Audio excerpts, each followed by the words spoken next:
Le mont du Temple à Jérusalem n'a jamais fait l'objet de fouilles archéologiques, mais un projet de construction illégale il y a 20 ans a ouvert la voie à d'importantes découvertes. Depuis des milliers d'années, le mont du Temple est considéré comme l'un des sites les plus sacrés et les plus âprement disputés au monde. La légende murmure l'existence de chambres cachées et d'anciens mystères enfouis sous ces pierres. Or, des scientifiques ont mis au jour quelque chose qui pourrait bouleverser tout ce que nous pensions savoir sur ce lieu légendaire. Le mont du Temple, une plateforme de 14 hectares au cœur de Jérusalem, revêt une importance biblique et prophétique millénaire. Pourtant, nul n'aurait pu prédire que ce qui se cache sous ces fondations antiques ébranlerait les fondements mêmes de l'histoire, de la foi et de la science. Cette découverte stupéfiante a été tenue secrète pendant des mois. Et ce que les experts ont mis au jour ne se contente pas de confirmer les légendes. Vous serez absolument stupéfait. Abonnez-vous pour découvrir toute l'histoire, le lieu sacré, l'histoire du mont du Temple. La vieille ville de Jérusalem s'élève des collines comme une couronne de pierre, mais une partie d'elle domine toutes les autres, non par sa hauteur, mais par sa signification. Le mont du Temple, connu en hébreu sous le nom de Har Habayit et en arabe sous celui de Haram al-Sharif, cette ancienne plateforme de calcaire et de légende est l'un des lieux les plus sacrés, les plus disputés et les plus mystérieux de la planète. Pour les Juifs, c'est le lieu le plus sacré qui soit, l'endroit où Salomon a construit le premier temple il y a près de 300 ans.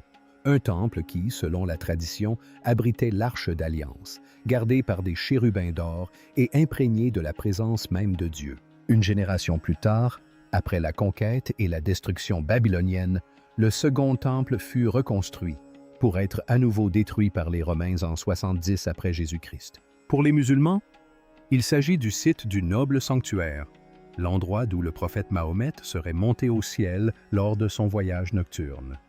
Le dôme du rocher, construit au 7e siècle, brille encore de son sommet central. Pendant un temps, elle fut même la première direction de prière, ou Qibla, pour les premiers musulmans. Et pour les chrétiens, elle est sacrée par sa proximité, un décor pour la vie et les enseignements de Jésus, un lieu où il a jadis renversé les tables dans les cours du temple, appelant à une maison de prière au lieu d'un repère de voleurs. Mais au-delà des sanctuaires visibles, cette colline isolée recèle une histoire plus profonde. Une histoire inscrite dans des strates de pierre enfouies et des secrets scellés sous des siècles de guerres et de cultes.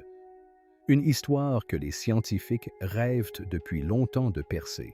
Au fil du temps, des vagues successives d'empires ont laissé leur empreinte sur le mont du Temple. Les Perses, qui permirent aux Juifs de reconstruire, les Grecs, qui profanèrent le site, les Romains, qui rasèrent le second temple, les Byzantins, qui y construisirent des églises, les Omeyyades, qui érigèrent le dôme emblématique et la mosquée Al-Aqsa, les Croisés, les Ottomans, les Britanniques. Chaque régime a remodelé la montagne, reconstruit ses murs et redéfini sa vocation. Pourtant, à travers tout cela, une idée est restée. Ce lieu n'était pas seulement sacré, mais exceptionnel. Non seulement un site saint, mais un lieu où ciel et terre se rejoignaient, un lieu ancré par la Shekinah, la présence divine. Dans la tradition juive, cela fait référence à l'esprit même de Dieu qui résidait en lui et qui reposait autrefois dans le Saint des Saints, caché au plus profond du temple entre les ailes des chérubins d'or. Cette croyance n'a jamais disparu. Elle est exprimée dans les prières, consignée dans les textes anciens et se retrouve encore aujourd'hui dans les croyances qui entourent le mont du Temple. Mais malgré le poids de l'histoire et de la foi, le mont demeure en grande partie inexploré sous sa surface. Les tensions religieuses et politiques ont empêché la plupart des fouilles scientifiques et seuls de petits projets, souvent limités à des tunnels adjacents ou à des constructions illégales, ont permis d'entrevoir le sous-sol. Ces aperçus ont suffi à laisser penser que sous le mont du Temple, un vestige antique attendait d'être redécouvert. Mais cela durait jusqu'à la fin des années 1990. Alors, qu'a-t-on découvert exactement cette année-là? Le terrain interdit, la raison pour laquelle nous n'y avons jamais fouillé. Creuser sous la plupart des sites antiques est facile. Vous apportez les outils, vous obtenez les permis et vous laissez la Terre révéler ses secrets. Mais le mont du Temple n'est pas un site comme les autres. Sous ce plateau sacré se cache le cœur de 3 religions mondiales, et avec lui une tempête de politique, de pouvoir et de foi si explosive qu'un simple coup de pelle pourrait déclencher une indignation mondiale. Depuis les années 1800, les explorateurs sont attirés par le passé profond et caché de la montagne. L'ingénieur militaire britannique Charles Warren fut parmi les premiers à s'aventurer dans ces couches enfouies, rampant à travers des puits, des citernes et d'anciens tunnels sous la ville. Ce qu'il découvrit, des chambres creusées dans la roche-mère, des canaux d'eau et des vides mystérieux, souleva une question fascinante. Que recèle encore le sous-sol? Mais les découvertes de Warren eurent un prix. Peu après la publication de ces rapports, les autorités religieuses fermèrent les portes.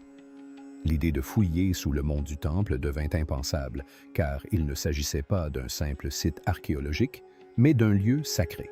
Depuis, aucune fouille archéologique officielle d'envergure n'a été menée directement sous l'esplanade du mont du Temple. Les raisons sont autant spirituelles que politiques. Dans la tradition juive, le mont du Temple est le lieu le plus sacré sur terre. Le sanctuaire le plus intime du Temple antique, le Saint des Saints, se situerait sous le mont Saint des Oliviers. Y pénétrer sans le savoir est formellement interdit par la loi juive. Cette seule crainte a dissuadé des générations de Juifs pratiquants d'entrer sur l'esplanade. Pour les musulmans, le mont Al-Aqsa abrite le dôme du rocher et la mosquée Al-Aqsa, le 3e lieu saint de l'islam. De ce fait, le Waqf islamique, une autorité basée en Jordanie, exerce un contrôle religieux total sur le site depuis des décennies et le protège farouchement. L'accord entre Israël et le Waqf est fragile. Toute action perçue comme une menace pour le contrôle musulman du site peut déclencher des violences, des émeutes et des crises diplomatiques. C'est pourquoi, même en cas de découverte majeure suspectée, la zone reste inviolée. Comme l'a dit un archéologue, fouiller ici, ce n'est pas seulement une question d'histoire, c'est une question de guerre et de paix. Mais, à la fin des années 1990, un événement surprenant s'est produit. Lors de travaux de rénovation non autorisés sur le mont, des centaines de chargements de terre ont été extraits et déversés dans la vallée du Cédron, juste à l'extérieur des remparts de la vieille ville. Et voilà, des milliers d'années d'histoires potentielles dispersées comme des ordures, sans archives ni surveillance. La plupart auraient laissé ce sol disparaître, mais un groupe d'archéologues israéliens y a vu une opportunité. En 2004, ils ont lancé ce qui allait devenir l'une des fouilles les plus insolites des temps modernes, le projet de tamisage du mont du Temple. Depuis un parc public de Jérusalem-Est, des bénévoles ont entrepris le lent et minutieux travail de tamisage manuel de chaque seau de terre, morceau par morceau, année après année. Et ce qu'ils ont découvert était étonnant. Plus de 500 artefacts ont été mis au jour dans cette terre abandonnée, témoignant de 3 ans d'activité humaine. On y a trouvé des pièces de monnaie datant de l'époque d'Hérode, des pointes de flèches de l'époque des croisades et des bijoux de l'époque islamique. Ce n'étaient pas de simples décombres, mais des vestiges historiques sauvés par hasard. Et parmi ces fragments brisés se trouvaient des indices d'autre chose, de quelque chose de plus ancien, de sacré. Les chercheurs ont commencé à remarquer une récurrence d'objets liés à la pureté rituelle, aux pratiques de culte et aux instruments du sanctuaire intérieur. Mais ce qui les a le plus choqués, c'était l'abondance d'artefacts datant du premier temple, une période que beaucoup avaient longtemps considérée comme un mythe. Il ne s'agissait pas seulement d'histoires perdues. C'était la preuve qu'au plus profond du mont du Temple, un secret demeure. Un secret que la terre peine à dissimuler. Des trésors enfouis dans la poussière, des objets oubliés d'une époque sacrée. Le projet de tamisage du mont du Temple a débuté comme une opération de sauvetage pour préserver ce qui avait été jeté et négligé. Mais à mesure que la poussière retombait et que les fragments commençaient à parler, le ton changea. Ce que les chercheurs découvraient n'était pas seulement de vieux débris, mais une piste menant directement au cœur du culte antique. Un fragment de poterie ébréchée, soigneusement nettoyé, a révélé un motif peint datant du 8e siècle avant notre ère, la période du premier temple. Puis d'autres sont apparus. Des fragments de lampes à huile, des ossements d'animaux calcinés, des morceaux de vases cérémoniels. À première vue, il s'agissait de découvertes archéologiques ordinaires, mais un détail bien moins ordinaire est apparu. Un minuscule morceau d'argile durcie, aplati et craquelé par le temps, a attiré l'attention d'un membre de l'équipe. Il s'agissait d'une bulle, une empreinte de sceau autrefois utilisée pour sceller les rouleaux officiels. Examinée à la loupe, l'ancienne inscription en paléo-hébreu est devenue claire. On pouvait y lire « Gayali Yahu, fils d'Imer », un nom important qui résonne à travers les âges. Dans le livre de Jérémie, Immer est identifié comme une famille sacerdotale active au premier temple.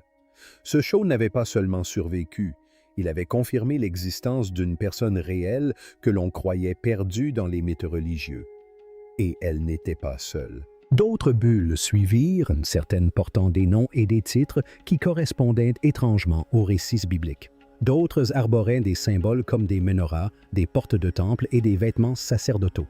Ce n'étaient pas des faux. La datation était cohérente et l'écriture authentique. Peu à peu, il devint évident qu'il ne s'agissait pas de simples objets épars. C'étaient les vestiges d'une bureaucratie sacerdotale qui avait jadis œuvré sur ce site. L'une des découvertes les plus précieuses fut un peigne en ivoire sculpté, dont les dents étaient encore intactes après des siècles.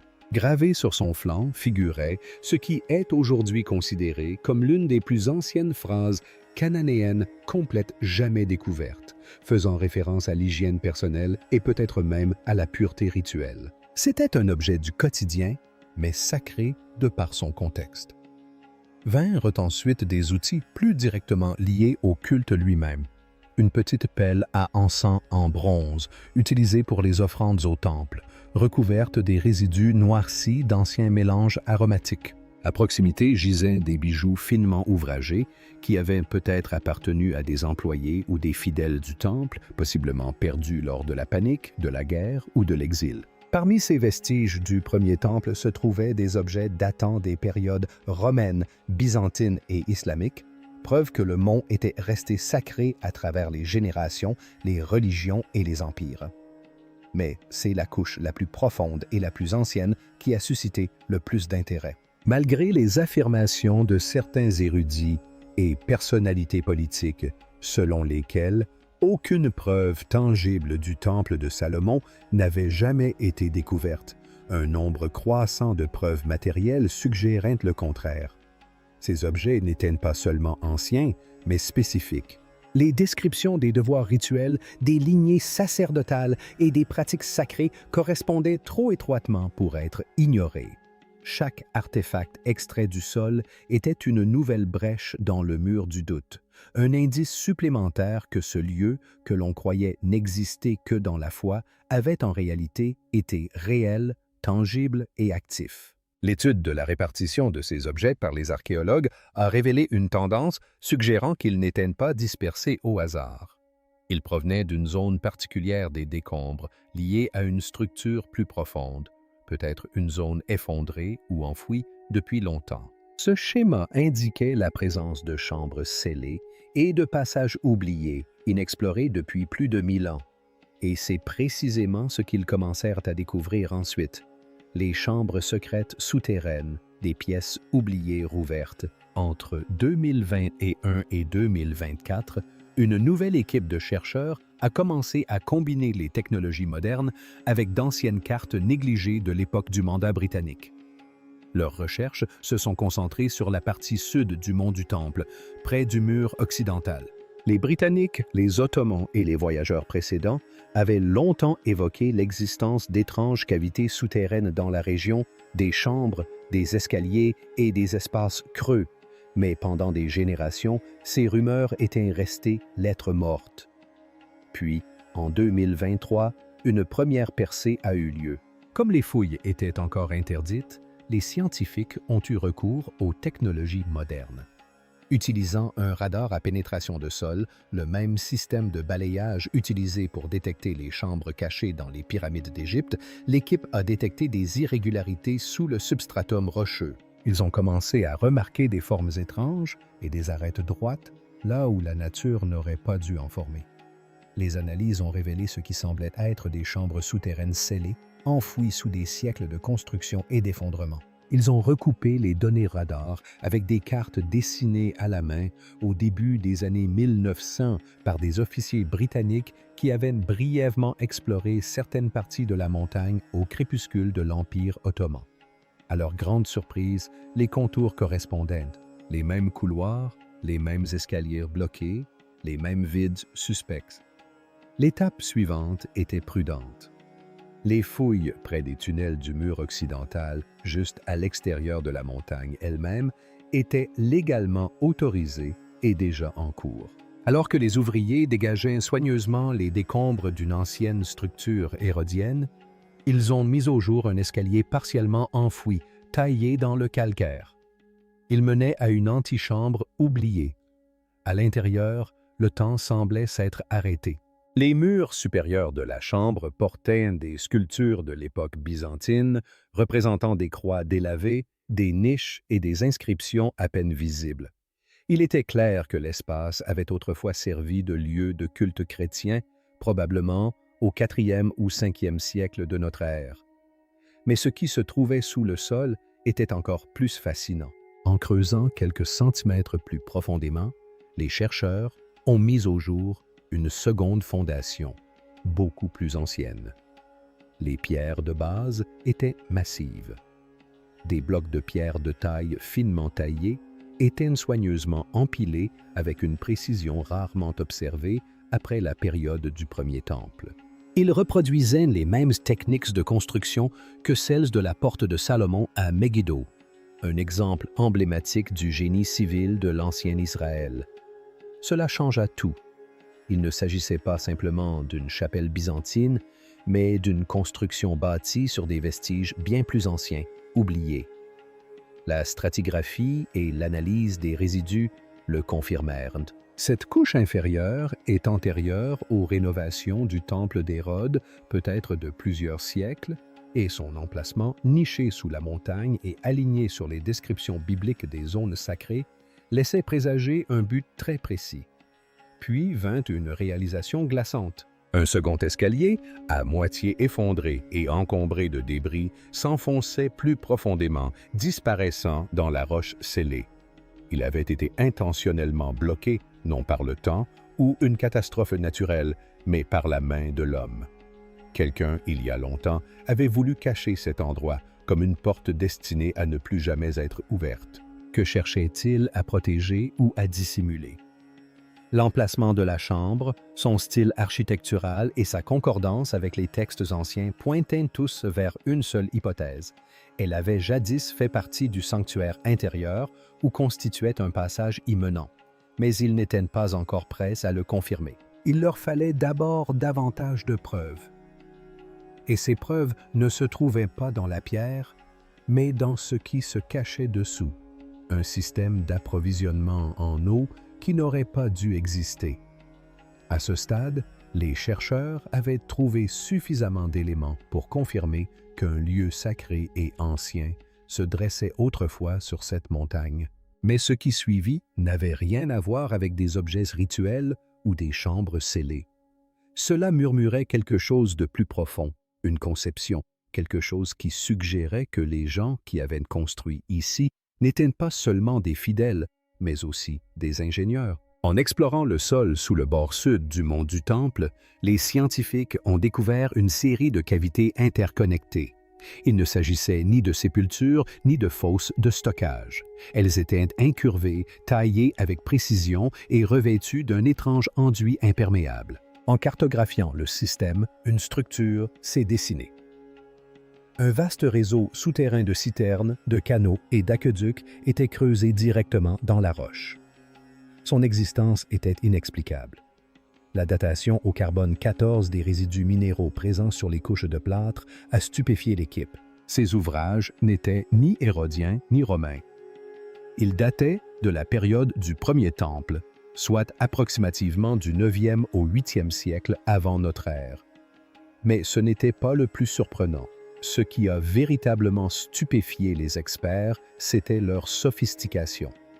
Le système présentait des signes d'une planification hydrologique bien en avance sur son temps. Il a été conçu pour contrôler le débit, équilibrer la pression et stocker de grandes quantités d'eau dans une région réputée sèche la majeure partie de l'année. Certains systèmes comportaient des tunnels d'alimentation étroits qui permettaient aux eaux de ruissellement de remplir les réservoirs de manière à éviter la stagnation. D'autres comportaient des conduits de trop-plein qui redirigeaient l'eau vers des chambres secondaires, assurant ainsi l'approvisionnement sans risque d'inondation. Il ne s'agissait pas simplement d'un système utilitaire, mais d'une infrastructure sacrée. Lorsque les chercheurs ont superposé la carte du réseau de citernes aux descriptions anciennes, une évidence s'est imposée à eux. Plusieurs citernes étaient parfaitement alignées avec les emplacements mentionnés dans le livre des Chroniques, qui décrit les préparations d'eau effectuées par le roi Ézéchias et les rois précédents pour soutenir les rituels du temple. Un bassin particulièrement grand se trouvait à l'endroit qui, selon d'anciens textes hébraïques, abritait autrefois l'autel des sacrifices. Ce bassin, tapissé d'épaisses couches de cendres et présentant de faibles traces de résidus organiques, portait des signes d'utilisation répétés. Il pourrait s'agir d'un élément des rituels sacerdotaux quotidiens, tels que le lavage rituel des mains, l'utilisation d'outils de purification et les libations. Sa proximité avec ce qui aurait été les zones intérieures du temple a soulevé encore plus de questions. Les érudits avaient longtemps supposé que le culte du premier temple était essentiellement symbolique et peu organisé. Mais ce système racontait une histoire différente, celle d'une logistique spirituelle complexe, conçue non seulement pour la grandeur, mais aussi pour une fonction précise. Et si les bâtisseurs du temple avaient conçu son système d'approvisionnement en eau avec un tel niveau de maîtrise, cela signifiait qu'ils avaient également tout conçu dans les moindres détails, du flux des fidèles au cycle de purification en passant par le calendrier des offrandes. Il ne s'agissait pas d'une religion primitive. C'était une machine sacrée, actionnée avec une précision mathématique. Et surtout, les conduites d'aqueduc et les canaux d'écoulement menaient les scientifiques directement à une zone spécifique sous la montagne, une zone qui venait d'être rouverte après plus de 1000 ans. Que pensez-vous